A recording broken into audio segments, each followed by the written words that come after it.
not what I'm looking for.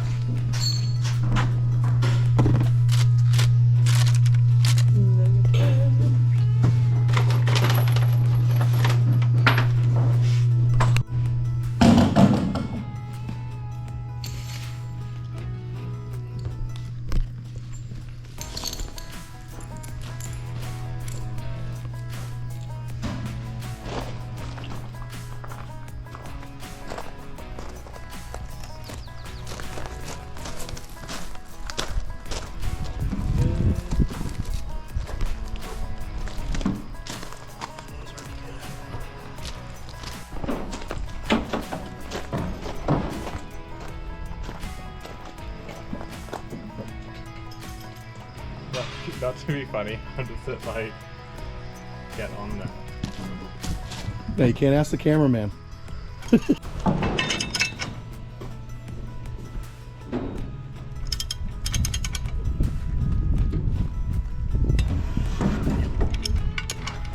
What's on there?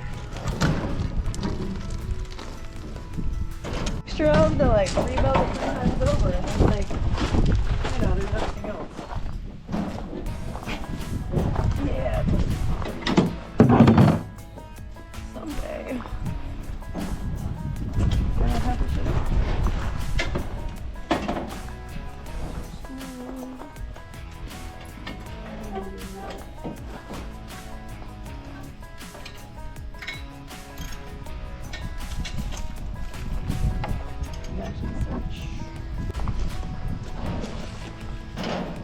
Now don't feel pressure. You got a lot of people watching here, Hamish. Yeah.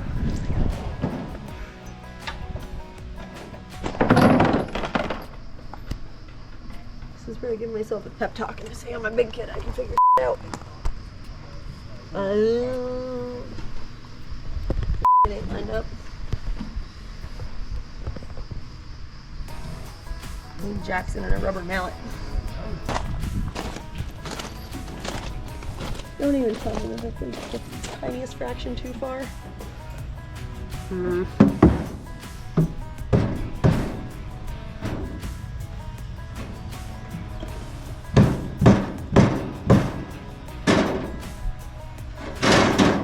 Okay, hold on.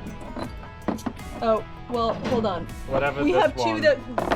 Now I gotta figure out where I found this thing. Okay, well I have 2 that are the right length. Because we went But through that means I need and found 3...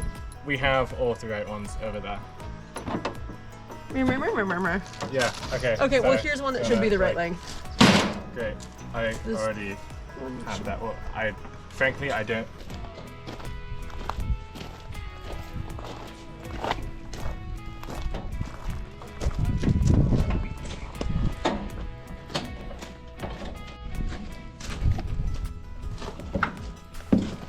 Glamorous. And if it goes to shove, you can just take one of these off and use it to rebuild. I don't know if you have any extra. For pedal assemblies?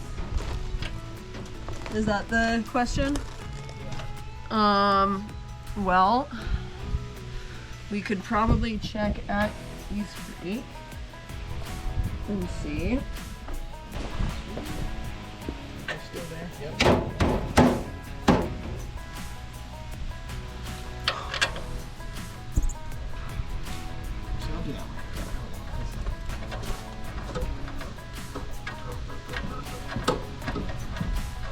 Our prototype's doing great, clearly. You can see. You might have to salvage some of those end screws. Yeah, so we didn't have sufficient bumpers on it so the rear frame cracked. Otherwise, the prototype is freaking mint. I mean, we had to play with the rise of the seats and all that, but when we build new frames, this is what we're doing. Because this works. But yeah, so here's the deal, dude. If I were you, I would try and take these pedal stands on the prototype. But yeah, They're different. they're different. Okay. They are different. These So- up here are different. They're a different thread pitch. Yeah. When things got changed over to this, they didn't, other than the basic bot nothing came with it from the prototype. So the prototype is its own thing. Okay. So then you could get a Mini Cooper, and like the downsides of the fact that you have a Mini Cooper because it's small.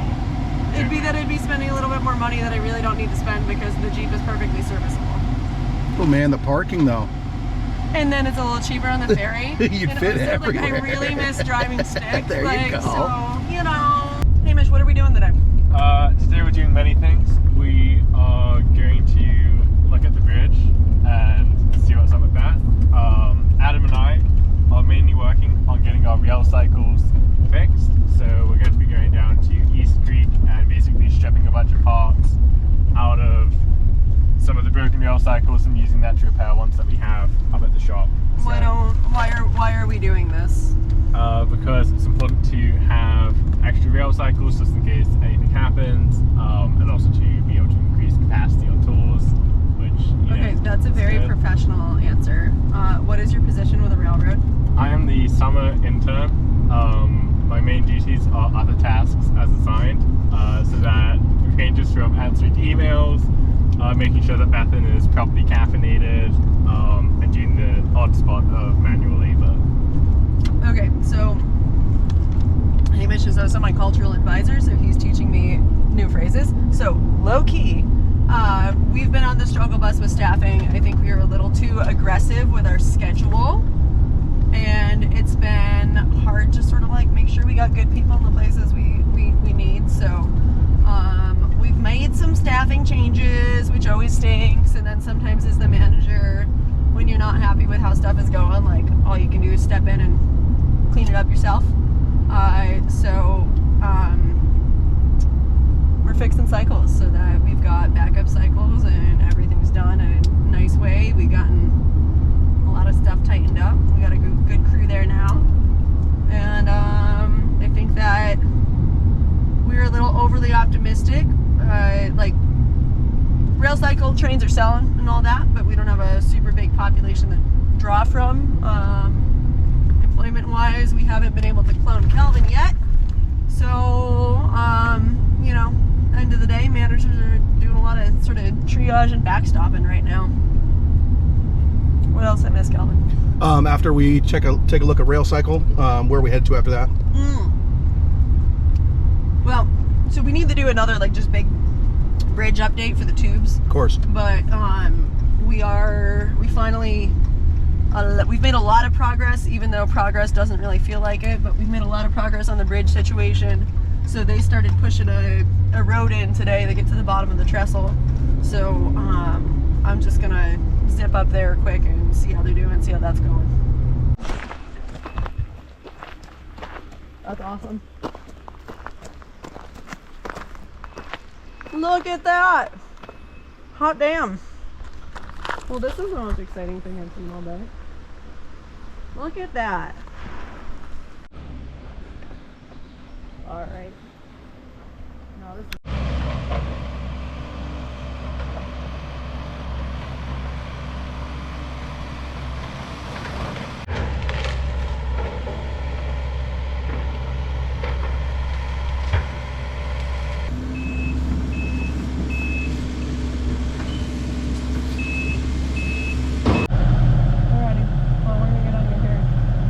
This is the road we're cutting in from, you know, through private property to get to the base of the trestle so that we can, you know, have big machines get in and remove this stuff.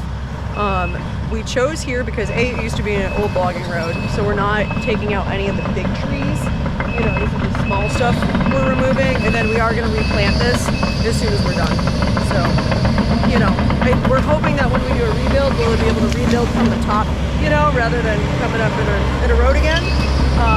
But this will all be replanted too, and we're not taking out anything too big.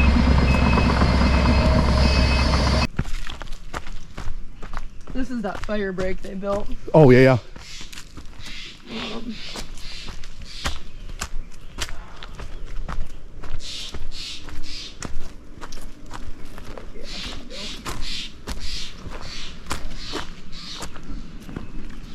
Yeah, man. Whoa.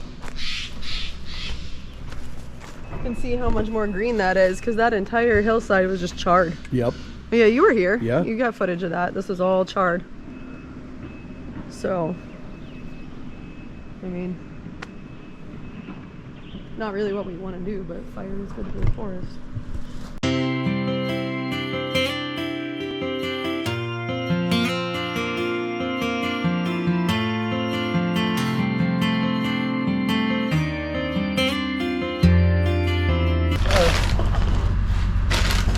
Scale burger, ladies and gentlemen. This is what you get. It looks like this afterwards too. You don't want another thing of fries in there? Yeah, I thought you wanted that one. No. I've had my limit of scale burger at this point. Oh. This component of the episode was almost filmed with Rowdy on a walkie-talkie from the men's room. Yep. Actually, I just thought about that. That's real gross. we have technical difficulties. So I think, you know, part of what we want to do is chew my food first, but be super transparent, right, about how we do things. One of the goals. You're not supposed to look at me. You're supposed to look at the camera.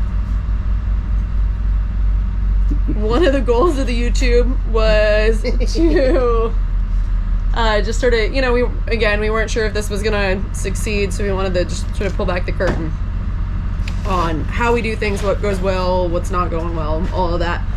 So, having said that, we've taken a sort of interesting approach to the FRA and compliance and sort of how we do things. I think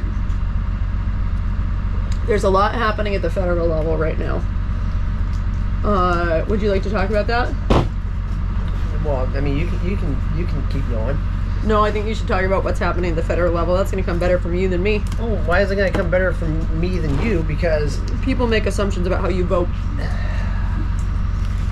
No, I'm not articulate enough to get it out. Okay. I are stupid, as our critics have. Okay, so at this point, there is a pretty big deregulation push happening within the FRA. A lot of folks sort of say, oh, deregulation, like, isn't that good? That means that's less crap for you guys to have to wade through. But what's happening is there's some really, really big pendulum shifts. During the first Trump administration, there was a deregulation push sort of coupled with COVID, with other exacerbating factors. The FRA lost a lot of staffing and a lot of inspectors, and a lot of the regulations weren't rolled back. Some were, but a lot weren't. But we lost a lot of guys, I'm saying guys, you know, we lost a lot of folks that had skills, that had been around the industry, that had worked in the industry, that sort of both had a good understanding of regulation, but a good understanding of just how things happen on the daily. The Biden administration came in, put a lot of money towards transportation, which, you know, I think was really, really needed. Also sort of staffed up the FRA again in a lot of ways, but partly because of COVID, people retiring, people getting out, a lot of the folks they hired maybe didn't have enough or as much experience and hadn't been in the industry as long. That's not a problem if there's consistency and oversight and training and structures put in place. But where we're at now is we're seeing another pendulum shift. Right, where there's another push towards deregulation.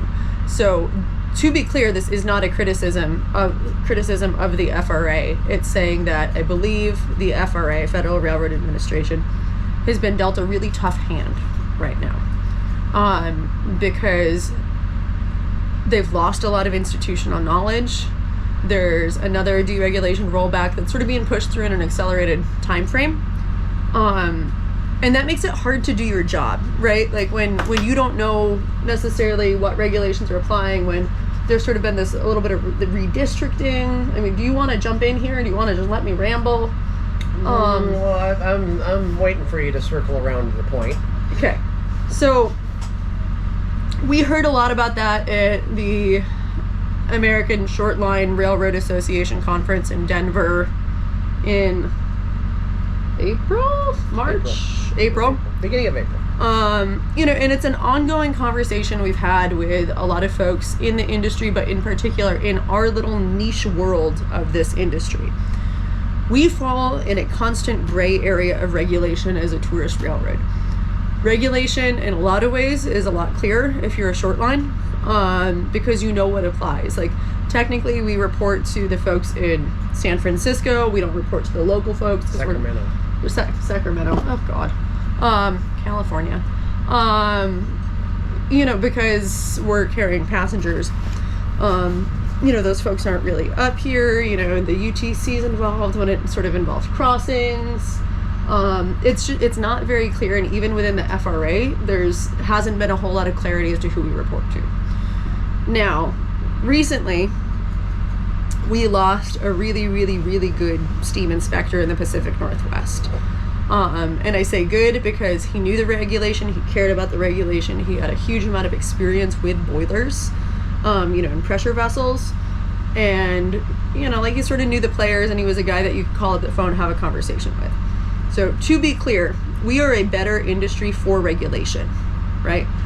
Our goal is the same as the FRA's, which is to run a safe, suitable operation where people are happy.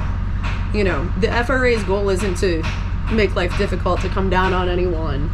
So, you know, the FRA's goal is to have the railroad industry succeed, right? And that is part of the goal of regulation, is to make sure that people are doing it safely, so that when there's one screw up, right, we can point to regulation, it doesn't affect everyone else. And in the steam industry in particular, you know, like we've seen changes like come in after, you know, a big boom in Gettysburg, right? That's when the Form 4s happened. But what I am fearful of right now is that there's not as much, you know, we don't know who our new inspector is going to be yet, but... We don't know who our new inspector is going to be, but all fingers point to that the new inspector has zero experience with steam locomotives or railroads. To be clear, that is not a criticism of the new inspector. The FRA has been dealt an incredibly difficult hand. All right, let's go out here. Get this. Hey, yeah, so, at the end of the day, the reason why we're saying this is because a few weeks ago, we found out first that our former inspector resigned from the steam program. And he had resigned from the steam program, and we didn't even know he had resigned from the steam program. It was when we sent in the waiver for the 70, he comes to me and says, hey, by the way, I just want to let you know, I'm not in the steam program anymore. Like, oh, okay, well, who is? Who would I work with now? And you know what his answer was? I don't know. Okay, we submit a waiver request for the 70. What's that? Every 1,472 operating days or 15 years, whichever comes sooner, you got to rebuild the boiler. So we're at the end of our time, but we only have about half of the operating days on the boiler. You wonder why I don't talk very much? The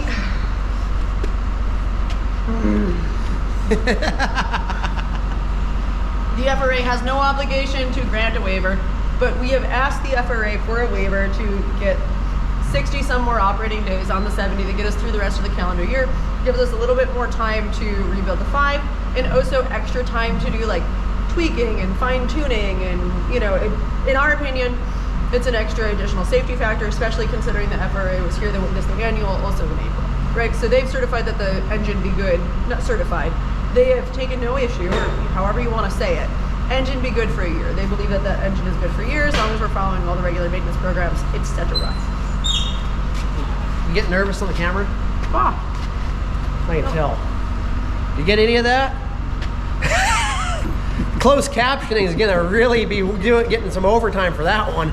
okay. Anyway, so that being said, how many times I have Brandon here to look over this locomotive? 2 or 3 times. Yeah. 2 or 3 times. I had the steam guy here 2 or 3 times. And that doesn't count the numerous times that we talked on the phone about different things to do with the 5, what the repair plan for the 5 was, talking over regulation to make sure that everything that we were doing follows accepted standard practice. He leaves. All of a sudden, out of nowhere, what was it? Probably not even a week after we found out he was gone. Yeah. We get communication from a different FRA steam inspector that there was a concerned phone call or a concerned message to the FRA folks in Washington, D.C. about that patch. About that patch. Now, how they were concerned that we were going to run the locomotive with that patch in it.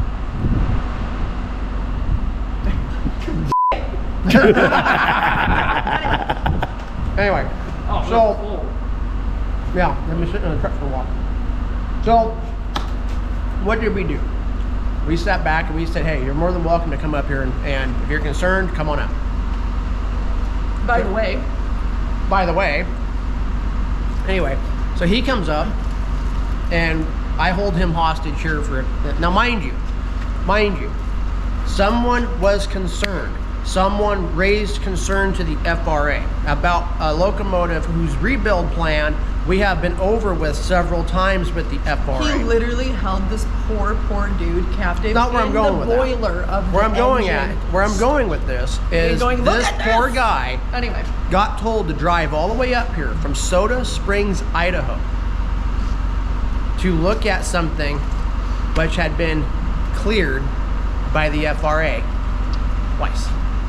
Now, what am I saying by cleared by the FRA? Our repair plan for the locomotive, which had been cleared by our inspector, who's the first point of contact for this. He drove all the way up here from Soda Springs, Idaho. It took him Monday driving, Tuesday being here, Wednesday going home. What else is he not doing in his job to come up here and look at something that the FRA already knew about? So can we talk about a waste of resources? Not only that, but we had to come to a complete stop in this shop until he came up to look this thing over again. and you know, a lot of what we do, and sometimes here's the kicker of the downside of transparency. Is someone sees a picture of a boiler patch that we say in the post that we're not gonna, that we're gonna cut out. You know, that this stuff's getting replaced, blah blah blah. But they don't read, they don't do context. They see something and they're like, oh no, and they send it in. That's the downside of transparency. But we've also had a lot of talks with the FRA about sort of why we are doing the YouTube, why we're doing what we're doing. And I think they understand that. But again, ultimately, we want to be able to look at the FRA as a resource so we can call them up, be super transparent and say, what do you think about this? Now, it's not their job to advise. We know that. But we would rather, it's their job to regulate, but we would rather be overly transparent. And sometimes, let's just be real, there are gray areas with regulation. And the other problem is too, is this is something that our former inspector always said, and I will bring it up and I will say it, and re-say it. There's regulation, and then there's opinion of regulation. You don't need opinion in the regulation. Just because someone over here does something one way doesn't mean that you can't do something over here that's different from that way. There's the regulation clearly states that it has to be an accepted standard practice by either ASME, MBIC, or standard railroad practice.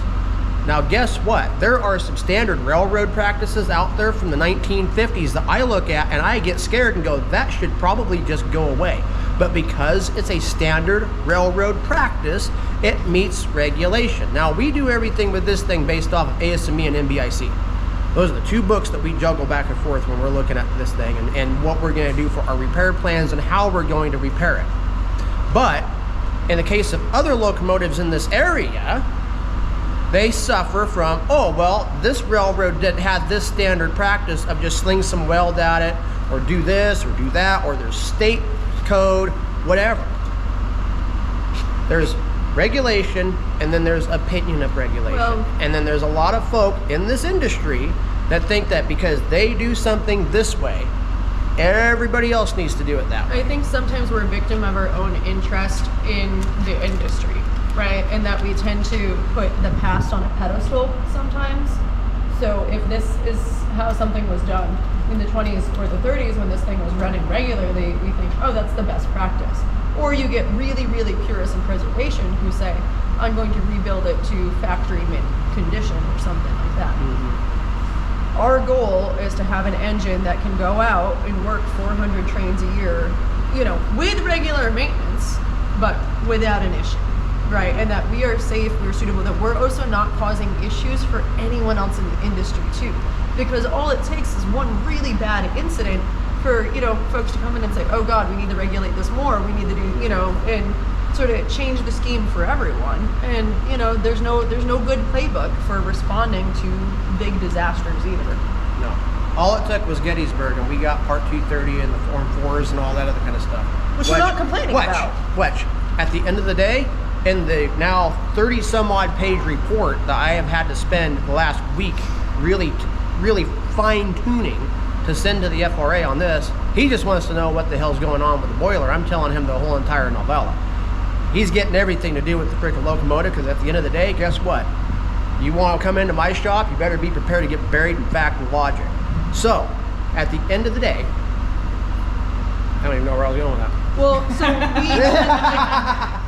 we tend to go for overkill. That's not everyone's practice. Some people take a really sort of legalistic approach. Like an attorney would be like, don't share more information than you need to, right? Like, don't talk to the cop. Don't tell him what he was doing. Whereas I think Rowdy and I both have a tendency to word vomit, as we're, I don't know how many minutes into this YouTube video, but word vomit. Let's do a word count on who said what more. And overshare. Because for us, there's security and there's transparency in that. And we would rather... Dude! We're fucking filming! I know, I told you to do it. Anyway. Shut that door behind you, too. Get fucked. Anyway. Just because we're assholes in this freaking shop doesn't mean that we don't take our job seriously. But, you know, part of what we want to do is spark healthy, productive conversation within the industry too. And I don't know what the answer to sort of raising the bar across the industry is, right? So that we're all acting safely, we're all sharing information so that, you know, ego doesn't have a place in the industry, right? We're all in the same game, man. Like, at the end of the day, we're all in a race to the bottom, and the goal is to be the last one to go splat, because these things aren't going to be around forever. Because at the end of the day, public interest in this is going to go away. You know, right now, the only thing that really makes this railroad tick is the fact that we are pulling the trains with steam locomotive. And that's what half of our walk-ups come up for, is they see the steam locomotive sitting down there, and they say, hey, I want to go for a ride behind a steam engine. And that's all we provide as an experience, as a ride behind a steam engine. We don't BS people and say, well, step into yesteryear and blah, blah, blah, blah, blah. We just say, go for a ride with a steam locomotive. So, at the end of the day, the FRA has thrown out several times, all it's going to take is one more Gettysburg, and steam locomotives are probably going to be advised to be parked and never ran again. You know, we can go into the argument of you know, put up a fight to that, because at the end of the day, I think she can prove to anybody in this country right now that this little steam locomotive or that little steam locomotive bring far more economic impact to the community than any other short line would, or a diesel at that fact. And you know, but when you got people in the game that aren't all kind of, no one's going to be at the same level. No one's going to be on the same level as Strasburg or Durango and Silverton. No one's going to get up on those levels, and not going to get up on those levels very easy, because that is a lot of monetary investment. It's a huge entry, like it's a huge admission fee, right, to even be playing at that level. But at the end of the day, you can sit back and say, I might not be able to play on that level, but I can hold that same standard. I want to hold that standard. You know, maybe I'm not going to be able to run a steam locomotive 152 days in a year, but my standard is that when my steam locomotive goes out, that the FRA guys, if they show up, sit back and say, hey, congratulations, pat yourself on the back. I have not found one defect with this locomotive.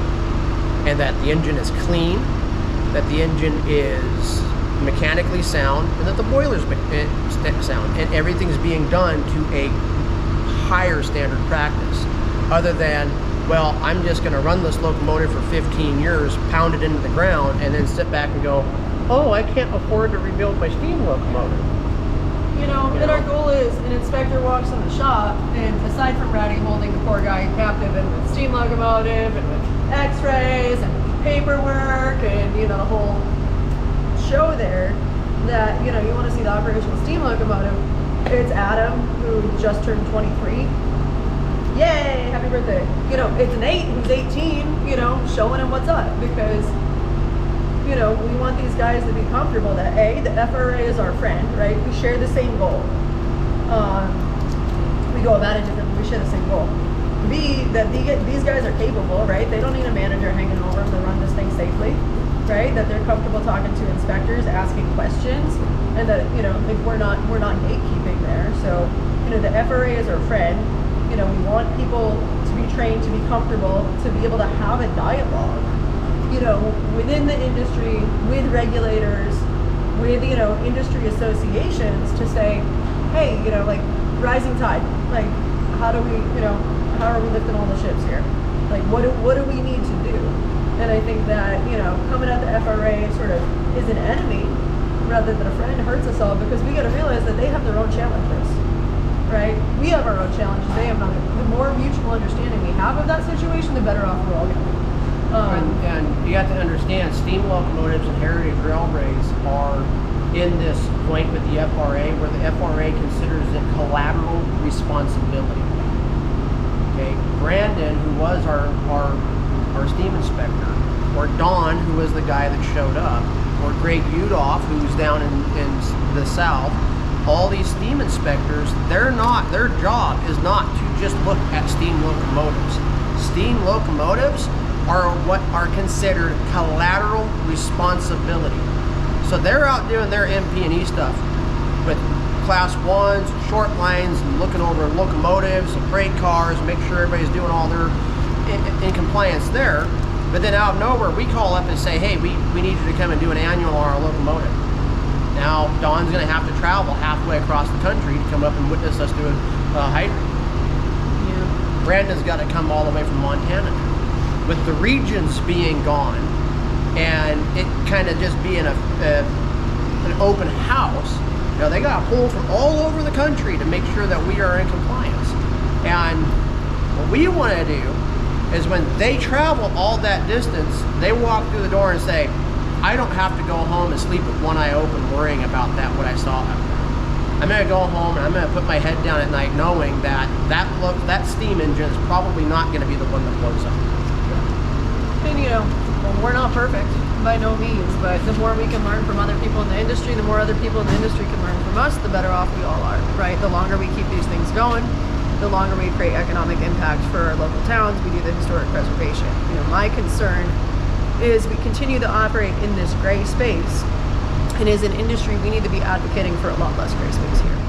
You know, like, how are we funding these operations, right? There's a lot of funds out there that, for short lines, for example, you need to prove economic impact and economic development potential for the funds you receive. Tourist railroads aren't eligible for that, but it doesn't mean that there's not a use, you know? In the grand scheme of things, these things are sort of the fuzzy puppies of the railroad world. So when, you know, BNSF or CSX are spending millions of dollars on PR for safety, for, you know, like, this is what the railroad industry does, we have a mouthpiece where we have so many more individual points of contact with the public, right, that we can serve an educational purpose. So I think, you know, we're beating the dead horse at this point, but... You know what? F it. Calvin, you're looking for more content. Let's just go over everything from the beginning of time to now. You go do what you're going to do. We're going to be here for a couple hours. After some Pepto-Bismol and another bathroom break, Rowdy's resuming his rant. Yeah. Scale burger. Okay, so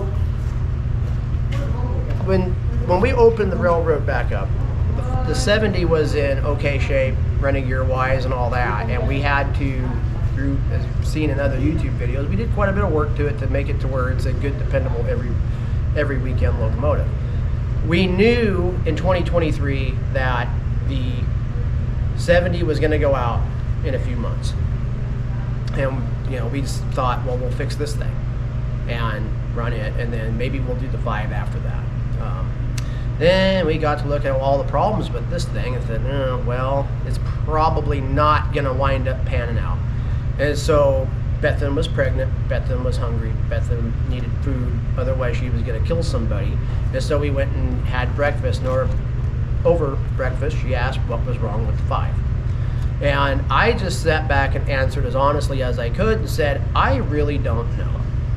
Because I was around when the 5 got taken out of service. I witnessed a lot of the lead up and then the 5 being taken out of service.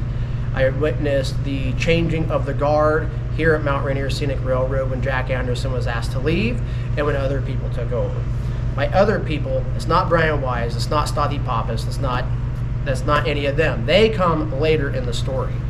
So the 5 was taken out of service because there was a audible steam leak underneath the jacket under the rear sand dome. And when we would shut it down at night, it would take about a half of an hour, but then you could just start to see steam just gently wisping out from underneath the jacket. About like a broken staple or something. Nothing really too terribly crazy. And during the day when you're operating it, you couldn't see it at all. You didn't even know what was going on. So it was thought to be a crack in the boiler. There were several occasions where you would come in. The rear sand dome would be off the locomotive. Yeah, I see her over there. The rear sand dome would be off the locomotive, and there would be welding going on. They'd be up there welding stuff up. So skip to locomotive goes out of service. The rumor is that the locomotive was taken out of service because the FRA came in and found a lot of pad welding. Yes, there's pad welding on the boiler, but the pad welding was not in the area that we had opened up to examine.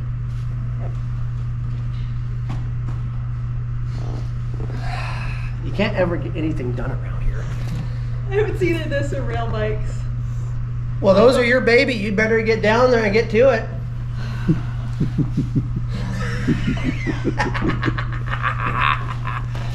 Anyway, so the pad welding wasn't discovered in that. There were some areas up there where they thought, what's going on? Well, what Jack had done and what was going on was that there was seal welds going on around, oh, freaking God. You know, we're gonna have to go find a different spot. The freaking child in the room can't quit. Okay. What had been going on was that they assumed that the steam leak was coming out of rivets, is the nearest that we can figure out. But the steam leak was coming out of rivets along that seam because they would just seal weld up a rivets and just moving along the seam. Seal welding rivets is not frowned upon in MBIC. It is an acceptable thing to do.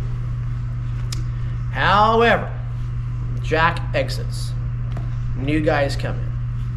And from what we've been able to find with the correspondence that's on file is that the engine was taken out of service. There was 2 or 3 questions posed by the FRA, and there was a pretty good knee-jerk reaction from Mount Rainier Scenic Railroad. And then all fucking hell broke loose. What do I mean by that? The engines here, this thing included, had been bubble gummed so much that they actively really started falling apart. And the 5 kind of fell farther and farther and farther on the back burner until it was removed from the stove entirely.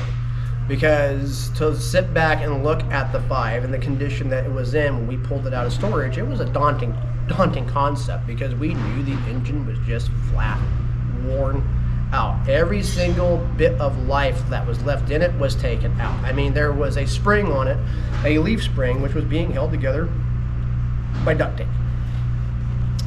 So fast forward to 2011, 2012, Mount Rainier Scenic Railroad does a complete and total U-turn.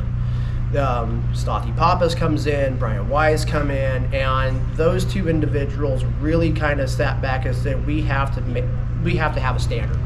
we have to maintain a standard, not only in operating standards, but we also have to have mechanical standards. So my eyes got opened up in that time of, hey, you know what, things run so much better when you have a standard practice, a standard operating practice, a standard mechanical practice, a standard that you are following on versus just doing the bare bone minimum amount of work to keep the locomotive going down the track so that you can just keep playing choo-choo.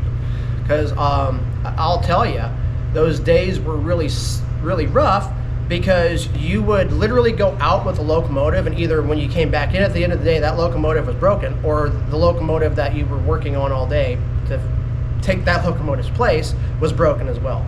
And we put in some pretty wild hours to just trying to keep things running around here. Enter into an era of standard practice. Now, we'll just jump over to the 5. Why we picked the 5. Now, we've already gone over that in a different video, but we picked the 5 because of its business case. But we also picked the 5 because this thing here has some serious gremlins going on in it. The tube sheet is extremely weak. We've done UT measurements in it and found that the tube sheet is actually in some places below condemning limits for the calculations of the pressure. The mud ring, where the short sheeting has occurred to put the new sheets in it when they did the last rebuild, like I said before, the sheets up above are really good. What they welded to are really bad, and it's starting to come apart. And there are several undocumented repairs in unstaged surfaces that are a frowned upon no-no with the FRA. And so going through and looking at all the stuff that we'd have to do to this thing to undo it, to be able to run it, we've been there, we've talked about it, we've given out the t-shirt, that it just wasn't going to work out, so we chose the 5. When we chose the 5, I told Beth, I said, look, we are going to, because of the amount of mud that's in the water over this locomotive, we are going to have to really dig deep into almost forensics to really dispel some of the rumors. And so I set off on a, once the board approved the budget, I set off on a, okay, I'm either going to prove or disprove the rumors. I'm going to go down the list of rumors of this locomotive and go looking for those.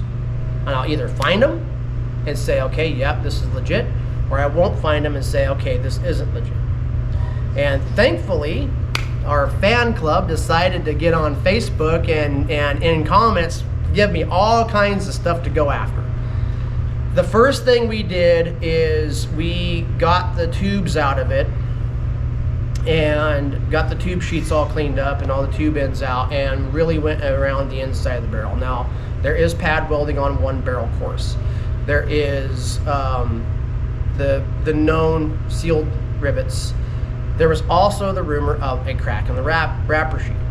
There was a rumor of a crack in the steam dome. There was rumors of caustic embrittlement.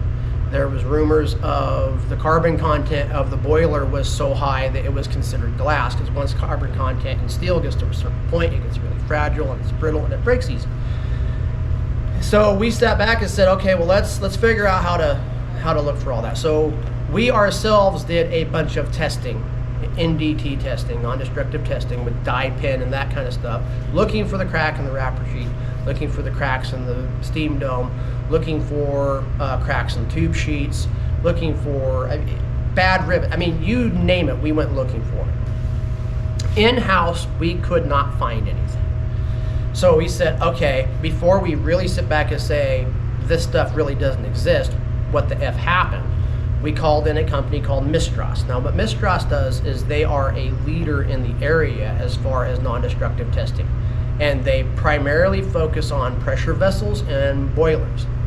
They sent down a man named John Matthews, who was certified in UT, PT, radiology, but PT means it's particle testing, UT means ultrasonic testing. I mean, this guy is a level 2 ASME, level 2 boiler inspector.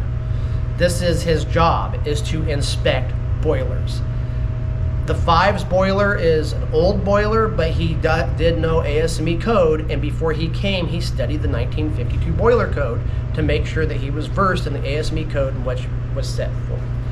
And he knows MBIC like it's going out of style. So he shows up, and we said, okay, we need you to x-ray these certain places. Now, Mistras did us a real solid and said, hey, what we are going to do is we're going to send a crew down, and you guys are going to pay a flat rate. Whatever you can get done in a 14-hour period, your bill is the same. It doesn't matter how many x-rays you take. It doesn't matter how long these guys are here. You guys are paying one flat rate for this. And so we said, great. So John shows up. We spend about 15-20 minutes going over a plan of action to go after the boiler, and he said, well, let's go with some radiography to make sure, let's go with some radiography here first and see what's what. So we shot the seam where the pad welding on the barrel course behind the steam dome was supposed to be. We x-rayed that entire seam. We x-rayed the area where there was supposed to be a crack that ran from a rivet hole over to a stable. We x-rayed all of that back there. I got 13 x-rays of that area. And then we x-rayed the steam dome, looking for the cracks that were supposed to be in the steam dome. After 3.5, 4 hours of wasting film, John actually, at one point in time said, I need to get some of these guys' phone numbers so I can call them and ask them just what the heck they were looking at, because I can't find anything. So he decided, hey, we gotta shift gears here, because we're just wasting film and time going after this, looking at all these places with x-ray. So we x-rayed the areas of pad weld on the barrel course, and then he said, let's move into just do particle testing. Particle testing is going to find cracks actually it's going to find cracks better than radiography, because a lot of folk don't realize that radiography, you got your point of origin over here for your radiation, and you got your film over here. The crack has got to be sitting in that just right to be able to see it. So he spent the next 10 hours going over every sheet on the boiler. He did the entirety of the inside of the firebox. He did the wrapper sheet, the back head, the throat sheet, the barrel courses, the front tube sheet. And then he went inside and did all the seams, everywhere inside the boiler, the dry pipe, inside of the tube sheets, as much of the firebox as he could get to. And after 10 hours, he came to me and just said, there are no cracks on this boiler. And with what I am looking at currently, with my certifications as an inspector, I can't find any reason why this boiler is not safe and suitable for service. Because, however, I don't know if you noticed it or not, but you're missing a rivet. And I went, what? And he goes, you're missing a rivet. And he went to the spot behind the steam dome, underneath the rear sand dome, and pointed to a perfect little circle on the sheet where there's a brace rivet. Next door to it, there's 2 rivet heads. All the rest of the braces got 3 rivet heads. This one's got 2. Where there was supposed to be 1, there's a perfect little circle. And if you go down inside the boiler and you look at that brace, there's 3 rivets on the inside. And he sat back and he told me, he goes, if I were a betting man, I would bet that that's your steam leak. And it made perfect sense. So we sat back and said, okay, that is more than likely the steam leak that took the locomotive out of service. And the way that the rivet head had been ground off and removed or broke, whatever it was so perfect you couldn't see it. And with the paint and years of corrosion, you couldn't see that there had been a rivet there. I mean, the only way you could really tell is if you went and looked at it and said, wow, all the rest of these have 3 rivets, this one only has 2. So we went in and said, all right, well, ASME level 2 inspector and a radiographer have been over every square inch of this boiler, and they come to us and say, hey, we can't find anything wrong with the structural integrity of this boiler. He pulled up the film of the pad welds and looked them all over and said, you know what, look at this, the seam is still in really good shape. There's no cracks radiating off of any of the rivet holes there. You can tell that none of the rivets are broken based off the film, and that weld has no inclusions in it, no porosity, nothing. That is a very well done, they call it buttering now, repair. And so we went, well, okay, that disproves that there's a crack in the boiler. There is no cracks in the boiler. Particle testing or radiography would have found the cracks in these areas if the cracks existed. So yeah, okay, that says that there's no cracks in the boiler. So we moved on to the next rumor. The next rumor was caustic embrittlement and high carbon content. Again, we called Mistras and I said, hey, is there any way that you guys can come down and test the metallurgy of our sheets? And he said, yeah, we got a machine that can do it. It's actually supposed to be stationary in a lab. We've never ever taken it out in the field before. But we might be able to get some ingenuity going and bring it out to your guys' shop and test this all out. So they bring this, $500,000 metallurgical testing machine to the shop. We put it on a pallet and wheel it all around the Fives boiler, and then put it on the forklift and start setting it on top of the boiler so that a gentleman by the name of Everett Martin could go in and start taking shots of the boiler itself. Now, this machine has a accuracy of it's in the millionths of a percentile of its accuracy. I mean, this thing knows what's what and can identify anything by simply zapping the metal of what you pointed at. So they get to going, him and Chris get to going on the boiler, and they, again, Mistras did us a real solid and said, we're just going to send the guy down. It was one flat fee. Use him for as long as you can in one single day. He shows up at 10 o'clock, and we said, all right, how long does it take to do one of these shots? He goes, once I got the machine calibrated, it's 20 seconds a shot. And so we just started pointing that thing everywhere on the boiler. We did 10, 15 shots on every piece of metal that makes up the steam dome. We shot every course about 5 or 6 different times. We shot the tube sheets about 8 or 9 different times. We went all over the inside of the firebox. We went to the areas up in the wrapper sheet and all that where the problems were supposed to be and shot the ever-loving hell out of it. And at the end of the day, we got a carbon content level of 0.19 as our highest. And the FRA starts to really sweat and get heartburn at 0.25. So the higher it is, the worse it is. The lower it is, the better it is. As a matter of fact, we had a piece of boilerplate laying in the shop, and we tested that piece of boilerplate. The Fives boiler is made out of better steel than modern boilerplate, per the test. And we were also able to ascertain through those tests that every piece of the Fives boiler is made out of the same metal. There's no difference in metal, like the steam dome was made out of one thing and the rest of the boiler is made out of something different. Every piece of the Fives boiler is made out of the same material. And then we get a zip drive that's got an Excel spreadsheet on it that's got 5,000 panels, and it's like this big and that wide. If you wanted to print it off, it'd be about 500 pieces of paper that tells us all these little numbers in there, and in the highlights are where our carbon content is. And out of the close to 100 shots we took of the boiler, again, our highest carbon number was 0.19. At that point, we felt that we had exhausted all forms of non-destructive testing to either prove or disprove that there were major issues with the Fives boiler that would hamper its ability to be safe and suitable for service. And because of the rivet, we sat back and said, okay, that has got to be it. Because in the beginning, I reached out to our FRA inspector, our steam guy, and said, I know it's a long shot, but is there any records of this locomotive within the FRA at this point? Because the last time this thing ran was in 2003. Everything was sent to the FRA in hard copy at that point. There was nothing digital. Anything in the archives would be that. Regulation states that it's not the FRA's responsibility to keep any of that. It's the railroad's responsibility to keep all the records and correspondence and whatnot. And of course, the FRA inspector said, yeah, we don't have any of that. That's on you, dog. So we went through all the available records in our archives, trying to piece together the puzzle of, okay, was there something different that took the locomotive out of service.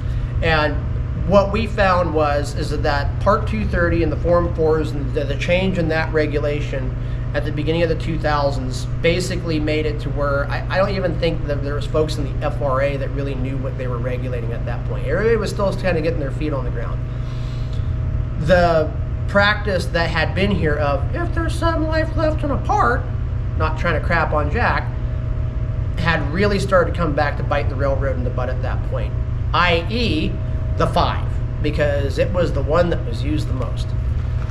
So what we were able to piece together off of that, and in talking with former FRA inspectors, because it was supposed to be Brandon's tutor that took the locomotive out of service. He's still alive. We were able to reach out to him, and he said, I never told them that this canceled the Form 4 and condemned the locomotive. I told them I had concerns, and they had to prove the locomotive was safe and suitable for me to feel comfortable with it. There were defects. Those defects are, you fix the defects, locomotive goes back into service. I never, ever, ever said that the locomotive needed to be retired, taken from service, put in the mothballs and stuffed in the back of the barn. That was a probably the read into the situation type of thing.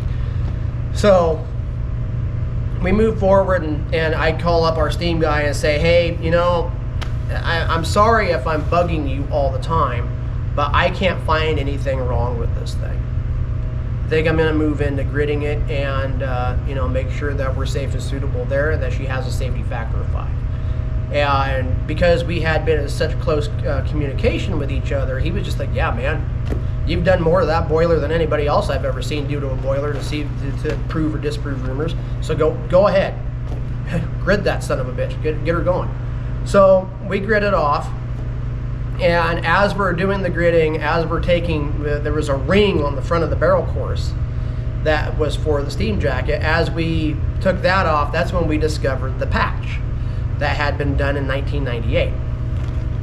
And I had actually found at that point what was supposed to be the locomotive's Form 4, and went and consulted it, and sure as heck, there's documentation that this patch had been done, which is really scary, because to me it looks like an FRA guy had to look at it. It should have at that point been like, this is crap.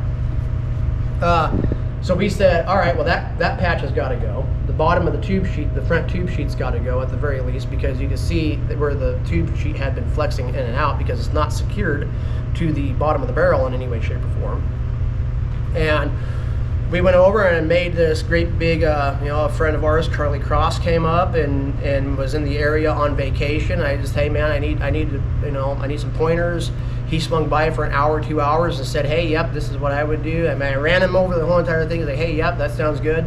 And so I proposed what I wanted to do to Brandon, who said, go for it. The only thing you're going to have to ask my permission on, and what you want to do, is you have to ask my permission to do that patch in the barrel. And so we moved forward. And unfortunately, he decided that he didn't want to be a part of the STEAM program anymore. And a lot of what was said wasn't really communicated to the folks back east. And then we wound up in the situation that we are now. So what I'm getting at, in a really long-winded route, is that before Calvin was here to be our camera guy, we spent probably 6 months and tens of thousands of dollars testing the 5's boiler, looking for the problems, looking for the issues, trying to prove people right. There's nothing worse, especially in this industry, to go look at something and sit back and say, yeah, that don't exist, because people have feelings. Unfortunately, in this industry, people have sensitive feelings or deep feelings. They're passionate about what they want to do. In some cases, they're passionate and want to see things done to, the higher standard or whatever. So we were kind of real quiet in the YouTube world about kind of what we were doing, because at the end of the day, there's nothing worse than sitting back and saying, yeah, we're going to rebuild this locomotive.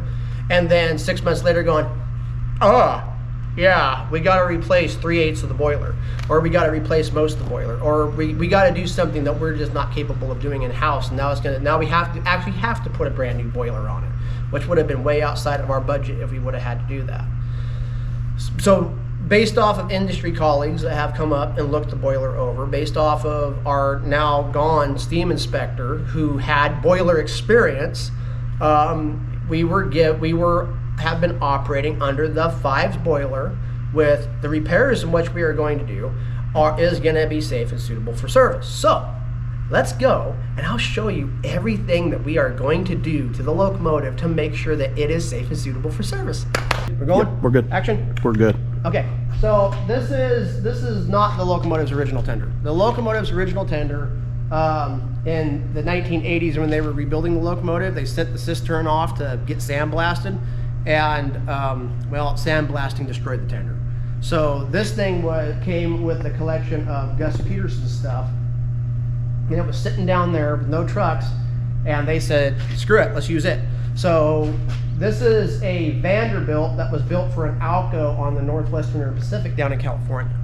I do believe it was locomotive 178.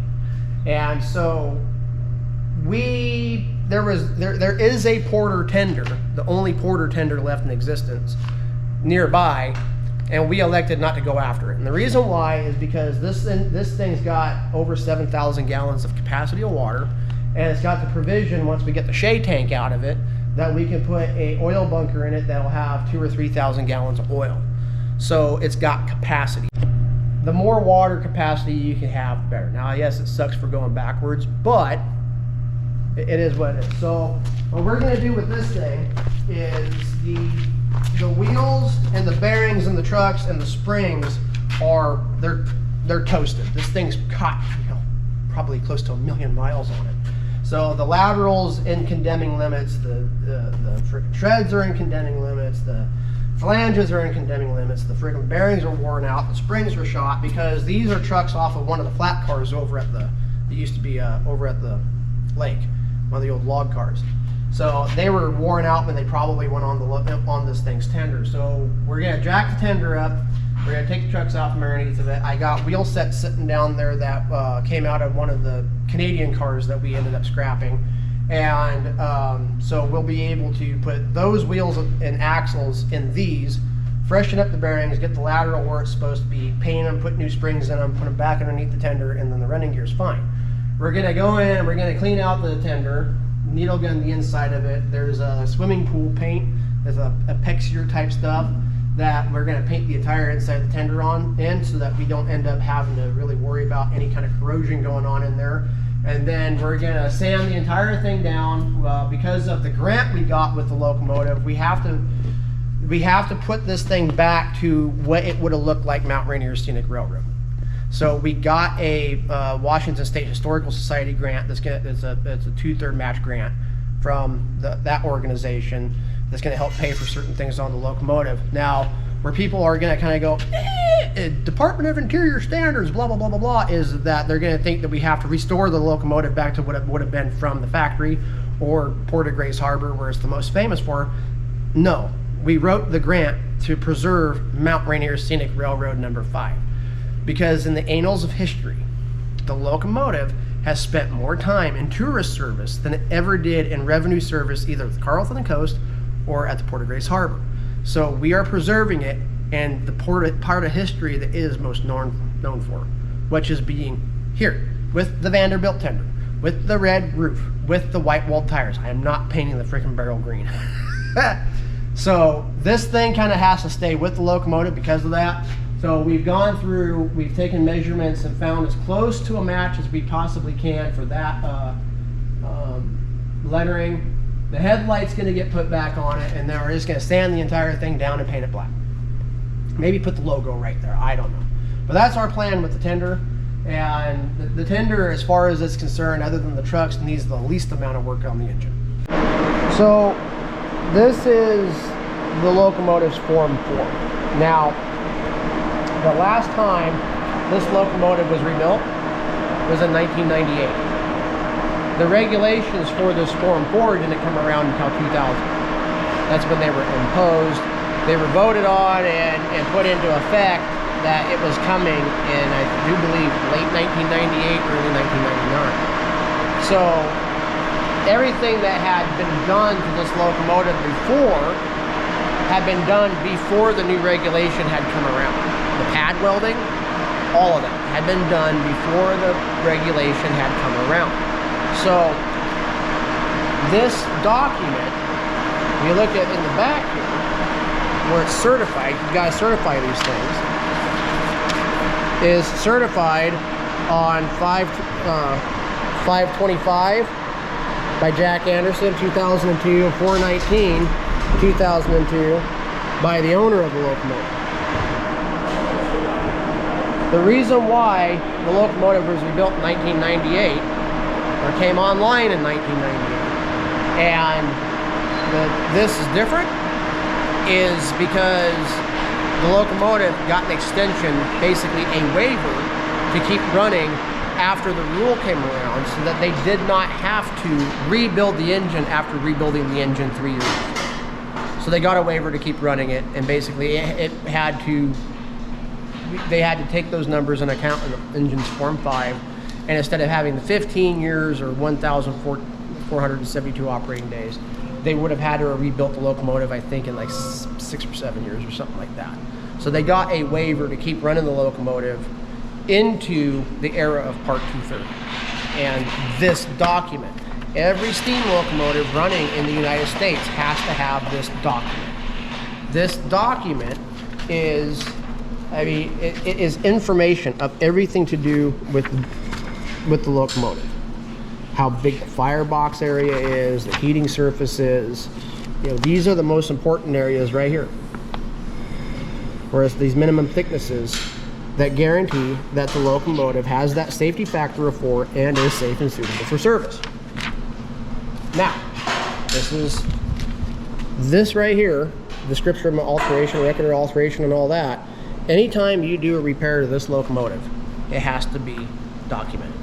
It's called a Form 19. Now, some of those Form 19s, you actually have to reach out to Washington, D.C. at the FRA and request permission to be able to do them, because, you know, they don't want you just going willy-nilly like they used to do on these things and slap weld all over the boiler, because come to find out, welding on the boiler is probably not good. I mean, barrel, or it's not stayed. This out here is a unstayed surface. This back here is a stayed surface. Okay, so when it's not stayed, what that means is that there's nothing holding it together. This is just a big, empty, hollow shell that the pressure inside is doing this all the time, trying to force its way out. You know, and to put that into perspective, out here in our world, water boils at, what is it, 212 degrees or something like that. You go into the steam locomotive world at 180 psi, the water has to get up to 350, 360 degrees to start to boil. So because of the pressure, it stays in a liquid state longer. Now, what happens when that comes out here? When that comes out here, one drop coming out will expand from being a drop of water to the size of a Volkswagen bus that quick. It'll expand 1,700 times the size in a blink of an eye, in half of a second. So if you release 3,000 gallons of that out here, there's a lot of energy stored up inside that. And that's actually where the locomotive gets its power. It's not from the steam pressure, it's from the expansion. So they want to make sure, and these are rules and laws that go back to the early days of building steam locomotives in the 1900s. Your locomotive has to have a safety factor of 4. What does that mean? The safety factor of 4 means that it takes 4 times your operating pressure before the boiler starts to think about having a problem. So if we're running at 180 psi, the boiler needs to be able to withstand 4 times that to be safe. Because you're never gonna get it that high. You know, the safeties are gonna come apart, studs are gonna start shooting out, all that kind of crap. You're never gonna get it that high. You're never gonna get it up high enough where it actually explodes without really trying hard. So whenever you do work to it because of that, now they want you to keep track of that. So, for example, the rule states you're not allowed to have any more than 100 square inches of pad welding on an unstayed surface of the boiler. What that means, pad welding, is you look at the place that is, like, for example, anywhere where it's pitted on here, you say, oh, well, it's pitted, it's getting down thinner, I want to build that up a little bit. You take some welding rod and wave the magic wand, you lay in some beads, you build it up that way. There was, in the 40s, 50s, and 60s, it was considered magical that you could just put metal back onto things after it went away. And people got a little gung-ho and heavy at that. This engine, believe it or not, doesn't have very much pad welding on it compared to some engines I've seen.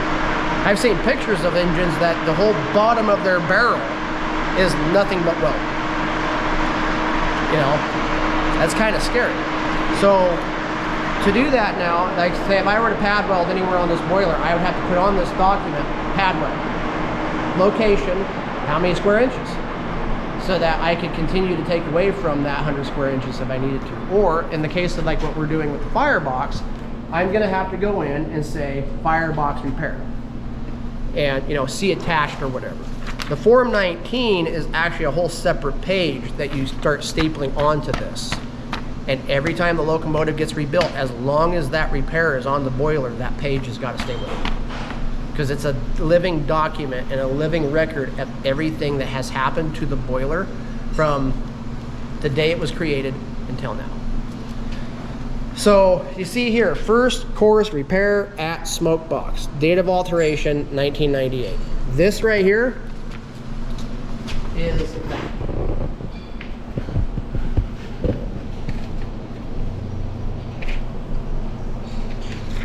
How do we know that? Well, we got drawings. So that's the original construction the way it was. This is the condition that they found and the reason why they did this. Now, to me, I don't understand why they went the way they went here. Because this right here, all that they needed to do was cut the sheet off on this side of the rivets and just weld another sheet on. And it's not inside the barrel at that point, it's on the other side of the fricker rivets. Yeah, they would have had to ask for permission to do it, but they didn't need to do this the way that they did it. This is their repair method, and this is what they said they did.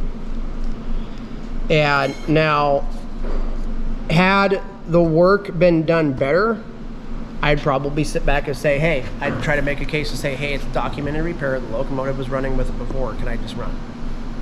But having seen the work, no. This is not done to any kind of standard. And I mean, I've seen high school kids in intro to welding that could make better welds than what's going on here. The fact that that had posed a problem to the engine while it was under operation is absolutely a miracle to me. And I think that the reason why is because a lot of it is hanging out on the outside of the pressure side of the boiler. It's underneath the tube sheet. The tube sheet's holding it all together, and it's not really inside the barrel. So it gives me heartburn that it's on the locomotive. So one of the things that we are going to do is we are going to go inside, and we're going to cut probably the bottom third of the front tube sheet out. Do we need to? Not really. The sheet's in halfway decent condition. However, because the way that they put this all back together, they didn't get enough fillet weld on the tube sheet itself. So the tube sheet was sitting there doing this on that patch. And you can see where it's been flexing and flaking off on the inside of the tube sheet. So we're gonna cut the lower, probably third of the tube sheet off. And then we're gonna come up to about here. We're gonna knock this rivet out on both sides. And then we're gonna cut back to right about here, get outside the rivet hole, and then we're gonna follow a straight line all the way down and around to the other side, back up to the other side to where these rivets exist, and come back in. So that we're taking all of that out, because this rivet and this rivet have undoubtedly, because of the way that the sheet's been flexing in there, they're stressed. And they're probably really not liking life, and they don't really want to do their job. And then we'll get a new piece of steel made up for the tube sheet, 1/2 inch thick, put a flange on it, drill holes in it, and when we put this new patch in, we'll drill holes for rivets in it, and we'll actually rivet the new patch tube sheet to this patch. And we'll do it and do it right. And we'll use full pin welding. We know that the rest of the boiler is, you know, under 0.19 for carbon content, so we can only hope that it still is. When we cut this piece here out, I'm gonna take a sample off of this and send it to a lab down in Portland that does, you know, testing, and get what this up here is versus what that back there is. Because I mean, the carbon level can change anywhere in the boiler.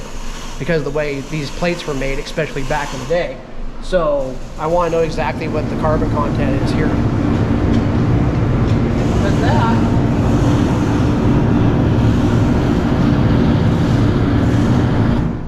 Because that, yeah, I know, I'm trying to fucking be famous in here, because that is going to determine the welding process, the repair. You know, if the carbon levels are too much, and we sit back and go, God, you know what? Maybe it makes better sense to replace the barrel, cut the barrel off, and put a new one on. If the carbon levels are just right, then we'll sit back and say, hey, what we'll do is pop the boiler off the frame, spin it upside down, set it down, and you know, hopefully we can do an open root, 60-10 root with 70-18 cap. Weld it all back together, drill some holes in it, put the sheet back in, do open root welding there. Do it, full pin weld. So that's what we're gonna do with that. Up there on top, there's a seam. It looks just like this, right? But it's on the top. And this locomotive, so when you go to rebuild a locomotive, and it's always smart to go back and do some archaeological digging on the engine and do some real deep dive history research, because you want to know the history of the engine. So we know from our research on this engine that it was ordered in 1924. It showed up to the Carlson & Coast not too soon after. It worked for the Carlson & Coast from 1924 to about 1929, then the Depression happened. It sat around in storage from 1929 to about 1936, when the Tillamook burn wiped out Flora Logging Company's timber holdings outside on the west side of the Willamette Valley. It was then put up for sale. About 1944, 45, it was sold to the Port of Grays Harbor. So from the early 30s to 1944, it sat outside of a building in the Willamette Valley in Oregon. It goes to the Port of Grays Harbor. It worked from the Port of Grays Harbor from about 1948 to 1957, where it was retired again. Now, before going to the Port of Grays Harbor, we have found pictures and evidence that the locomotive actually made a detour and went up to the Northern Pacific shops in the Maui Valley and got a pretty extensive rebuild. That is where, inside the firebox, they've eliminated the riveted seam and they've welded the seams together. That is more than likely where that happened. That's also more than likely where some of the pad welding on the boiler happened. The locomotive goes off to the Port of Grays Harbor. It's retired in 1957. It sits for a couple of years at the Port of Grays Harbor before the Schaefers buy it and move it out to the game farm. Now it goes out to the game farm in the late 1950s, no later than the 1960s, and it sits there in the open weather till 1982, when the game farm is basically taken apart, and from there it comes here. Now it's important to stop and think about that, because if you start putting all those dots together, you'll start to realize the engine sat outside in the weather a lot. So what we have is that seam up there is right underneath the front sand dome. The front sand dome is a big open hole in the jacketing, which is supposed to protect the boiler from the elements, as well as help hold the insulation against it to protect it from cooling off and all that. Now, back in the day, they used the wonderful vitamin A, which is highly corrosive and all that, blah, blah, blah, blah, blah. So underneath the front sand dome, this thing's sitting in the sprinklers and sitting in the rain all the time, you can see that the rivet heads have deteriorated to the point where they're really not doing much good. So Adam, as we've seen in videos, has been up there punching all the rivets out of that seam and replacing them with bolts for the time being, so it holds everything together. We're going to replace all the rivets in that seam, and we're going to replace all the rivets in the braces in that course, so that everything's being held together by new rivets. Because when the heads get to a certain point, they want to, and then things start getting a little bit dicey. Back here, along this rivet line up here on top, there's a bunch of these rivets where they've seal welded around it. Now, like I said earlier in the video, seal welding a rivet is a accepted practice per NBIC. What we want to do is we want to sit back and say, why did they do that? Now, you notice something?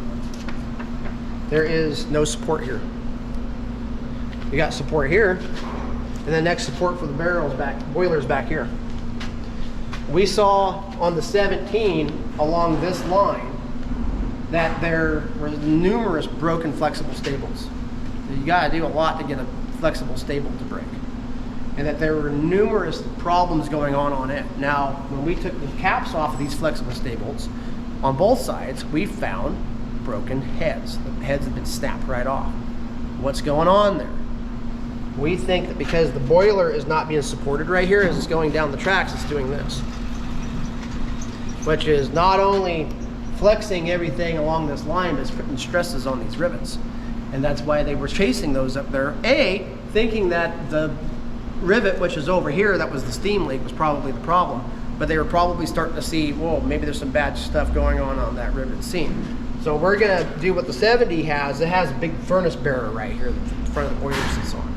We're gonna fabricate up one of those. We're gonna pick the boiler up a little bit and then set it back down, make sure it's fully supported here. And then we're gonna get a brand new way sheet, because back here is how it's held up on the back.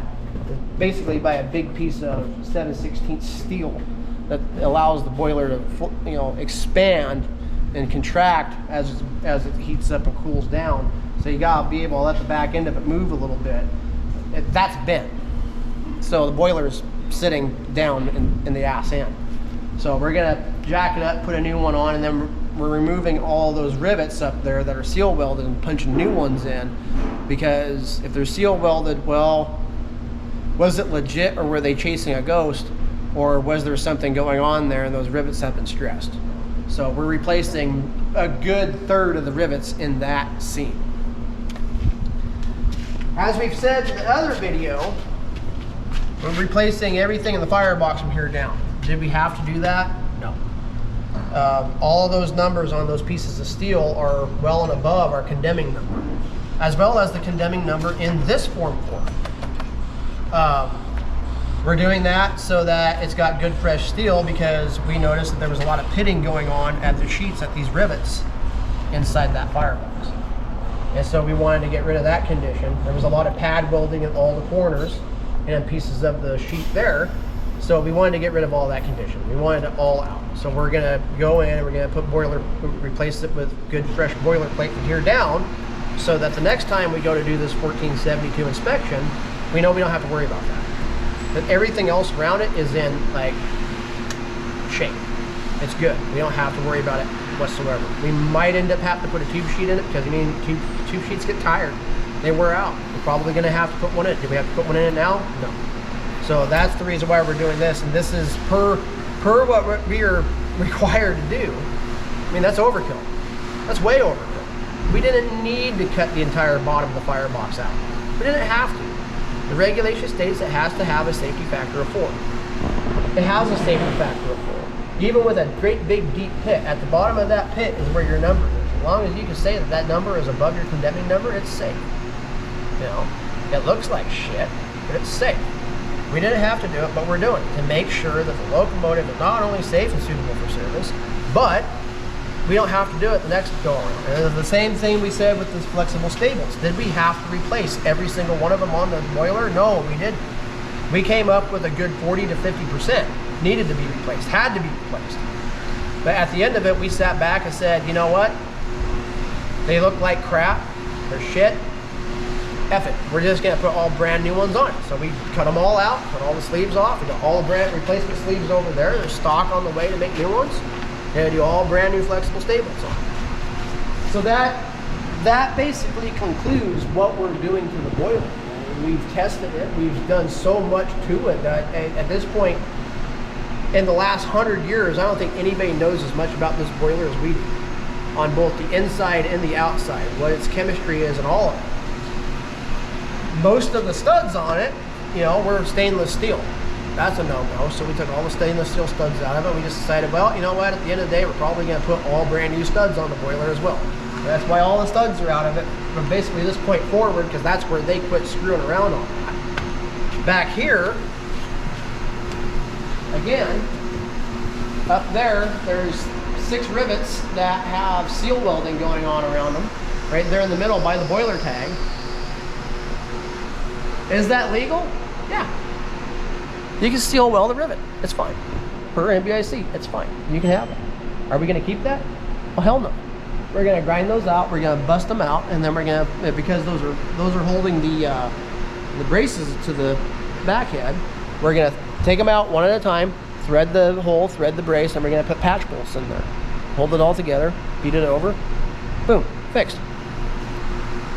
So the running gear, you know, at the end of the day, the running gear was the thing that was in the worst shape on the engine. And that was no surprise to us whatsoever. No surprise whatsoever. We knew that the running gear was flat shot. In the report of the inspection on this locomotive that I have sent off to the FRA today, at the end of the overview of the engine, it quite literally says this engine is the reason why Part 230 needed to exist. Because from the boiler down, there wasn't one piece of it that wasn't in violation of the regulation. From the rod brasses to the spring rigging to even the damn trucks and the tires, there was not one piece of this locomotive that was in regulation. So a lot of folks don't realize Part 230 isn't about this. This is just a piece. Part 230 is about the entire thing. And the heart of the 1472 inspection is not just on the boiler, is to make sure that the rest of the locomotive is safe and suitable for service as well. And any manner of things can happen to a steam locomotive going down the tracks that could kill you. I mean, you lose your spring rigging and she goes floppy and decides to start rocking back and forth and tip over sideways and run into something. I mean, I've never been on a steam engine and when it tips over, but I imagine it's pretty damn scary. Then you crack open the old teapot, guess what? You know. So we went and took every single one of the drivers, cleaned them all the way down to where they were bare metal. We die pin tested all of them. We particle tested all of them, looking for cracks, looking for defects there. Couldn't find any. We got new hub liners coming. We looked over the crank pins. The crank pins are all within spec and where they need to be, so we ordered brand new tires for these things, put those on. And Chris is over there working on the driving boxes now, and the springs are actually out. Right back here is the spring that was being held together by duct tape. All the springs are out of it except for the coil springs in the trucks. We have all brand new springs being made for it. We're not gonna screw around. There's all brand new springs being made for it. A lot of the linkages for the spring rigging are in good shape, so we're just gonna put new pins and bushings in that and run it. The trucks, oh, this is good. This is